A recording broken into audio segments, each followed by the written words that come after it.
Alright guys, so this is the first lecture for the course. I'm going to just kind of go over some things. So we're looking at Chapter 1, so hopefully you've done the reading and reviewed some of the materials already, so this will all make sense to you. So this is an introductory chapter to cover the following topics. So we're looking at the impulses for art, what do artists do, and creating and creativity. So those are the main focal points for this particular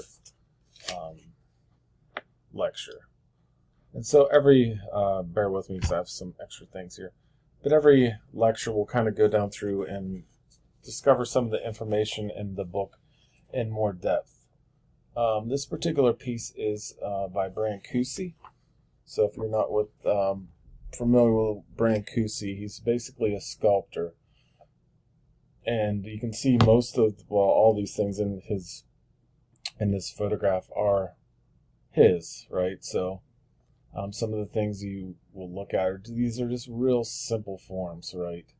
But humans can make really deep meanings with forms. So if you look at this center sculpture, this white sculpture here, this column that kind of goes all the way up to the sky. Down here you can kind of see something that looks like a stone, maybe a pedestal right here. This particular piece is called Simple Fish. And all it is kind of the essence of a fish. Now Brancusi could have sculpted, he's a really excellent sculptor, he could have sculpted exactly what a fish looked like, but he was only really trying to get the essence or the idea of a fish. This is a form called abstraction, which we'll learn about throughout this whole entire semester. So we'll learn about the term abstraction, which is like simplifying the form to get its essence. The next piece you can kind of see it's way back here in the back. This is called Bird in Space. And basically what Bird in Space is, it kind of looks like a wing or a feature of a bird, maybe a wing back here you can see in front of this red painting. And again, his style of artwork is to engage with our intelligence. Our brains are developed through enough to allow for some interpretation, so we don't actually have to see what the object looks like 100% realistic. We can have some sort of interpretation because we're all intelligent human beings. So for instance, if you look at the Nike logo, the swoosh, it has a feeling of fastness to it. The way it's kind of slanted and the way it kind of moves, it feels fast. So we can make these kind of general interpretations with artwork in general. So that's something to think about. You look with artwork everywhere you're at. Let's go to the next slide. We'll look at some of these key terms in a minute. But you look at artwork wherever you're at. Whether it's in your house, you might have photos of your family up on the walls. That's artwork. That's someone took that and documented your family in that particular moment. You could have posters up on the wall of your favorite bands, paintings. You could even have a favorite cup you have. That could be a piece of artwork too, or design. What we're looking at in this particular class is we're looking at fine or visual artwork. We're not looking at like music or theater. We're looking at things that are usually meant to be seen. So that's what we're going to kind of look at in this particular class. But art can be everywhere. You've seen tons of art probably in your day-to-day. When you picked up your phone this morning, your phone's a piece of artwork. It was designed by someone. When you looked at Instagram, Snapchat, a graphic designer designed the overall look of those particular pieces. Anyway, so we have several different terms we're going to look at in this particular chapter. One's aesthetics, Paleolithic, Megalithic, Neolithic, selective perception, and Vanitas. So the first thing we're going to look at is aesthetics. Aesthetics is a branch of philosophy that deals with feelings aroused by the sensory experiences of sight, hearing, taste, touch, and smell. Our responses to the natural world and questions such as what is art are all issues of aesthetics. So generally, It's how we look and see things. Another way you can look at this is aesthetics is somewhat can somewhat be of a personal taste. For instance, I don't particularly like country music, but some folks maybe in this class do. You might like a music genre more than the other person. So aesthetics can have some interpretation of what you like more than other. But generally, it's the experience of sight, hearing, taste, touch, and smell is the general philosophy of aesthetics. And this will definitely answer such questions as what is art? What is art in the world? The impulse of art. So what we know of human history indicates that no society has lived without some form of art. So we've really never had a society with human beings that had no form of art. We'll look at the caveman here in a second. The ability to make images is uniquely human, and it's the starting point for creating art. So it's more of a human activity. I mean, you can probably go on YouTube and find some photographs of an elephant painting, but traditionally it's a unique human activity. No other animals can really kind of create that. They can be trained to create art, but they don't have really the creativity involved behind that particular impulse. What you're looking at here is a cave painting in France from 30,000 BC. We'll get to what BC means here in a second, because I think that's important. But if you look at this particular painting, see what sort of images you can kind of make out in this overall piece of the painting. Hopefully you're kind of seeing some sort of animals, maybe buffalo. There might be some strange lines up here, and rhinoceros down here, it looks like. But what these were early paintings on cave walls in France. They're 32,000 years old, and these are some of the earliest known depictions of art. And why these are preserved is they were in a cave, and the cave got kind of sealed off. Otherwise, rain and erosion and things like that would get to these cave paintings and make them, wash away. These were done with charcoal. So you can think of a kind of a crude charcoal as being a burnt piece of wood. Like after you burn something, it gets that kind of dark edge to it. Some would create pigments out of berries and things like that. You can kind of see some red back here in the background.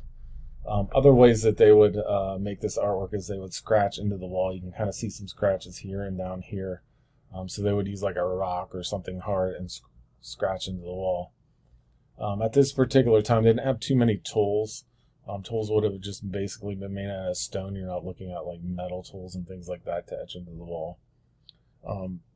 But why would they paint these particular pieces or make these pieces? I just kind of want you to ponder that for like a minute.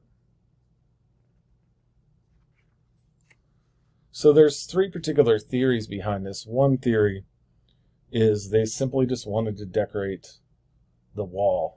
Like these were decorations. Like they may have lived in these caves for shelter, and they just wanted to have some decorations on the wall, and these animals could perhaps be things that they saw around them. So they just want to have some sort of decoration. So that could be a way to get into art, is just the decoration or something up on the wall.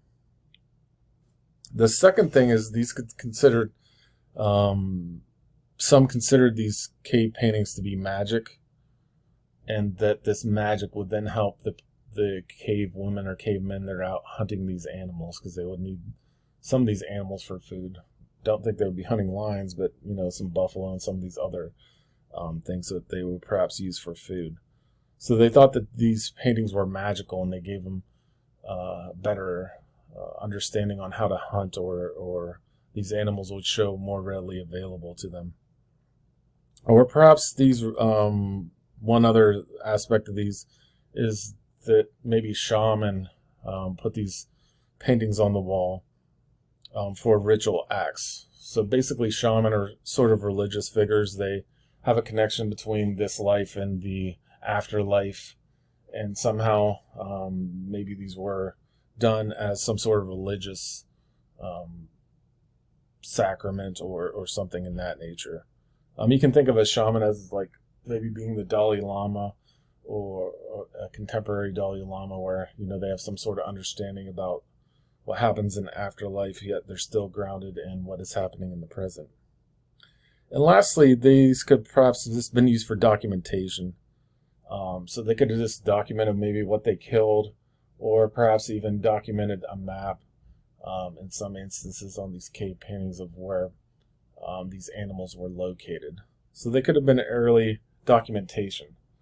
So again, you can think of maybe documentation contemporary is you're out with your camera taking photographs of your family or selfies. So that could be one way to kind of document. But a couple things here. Let me delete this out of my slide. BC means before Christ, or what is before the year traditionally considered the year of his birth. So one aspect of this class is you kind of have to start to understand what these slides mean if you look at all the information. So right here in quotes is the name line panel. Down here you'll have like where it's located at. Sometimes you're going to have the media, which we'll talk about what media is later on, or medium. And then the year that it's actual made, or around the year. Circa means around, or C.